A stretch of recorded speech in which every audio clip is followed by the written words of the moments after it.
Welcome to our channel. Today we how to register with Opus Clip for removing watermark and reformatting, complete guide step-by-step. Click. To start, navigate to the Opus Clip website. Look for the registration button prominently displayed on the home page. Click on the registration button to begin the sign-up process. Fill in your email address in the designated field. Create a strong password that meets the website's security criteria. Confirm your password by re-entering it in the next field. If required, provide any additional information such as your name or organization. Review the terms and conditions carefully. Check the box to agree to the terms if you accept them. Click on the Create Account button to submit your registration. You may receive a confirmation email shortly after. Open your email inbox and locate the confirmation email from Opus Clip. Click on the verification link included in the email to activate your account.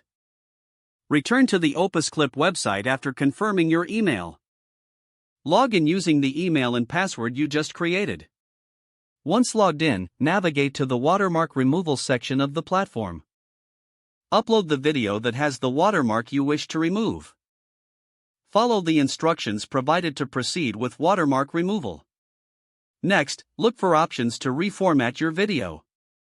Select your desired format from the drop-down menu provided. Confirm your selections to process the changes. Wait for the system to process the video. Once the processing is complete, download your reformatted video without the watermark. You are now ready to use your video as desired. For any issues encountered, refer to the support section for assistance. That's the complete guide on registering with Opus Clip and removing watermarks. If the page does not load, refresh the browser or try again in a private or incognito window. Make sure you are using the correct email address, then retype it carefully to avoid small typos. Don't forget to like this video and subscribe to our channel for more step-by-step tech guides.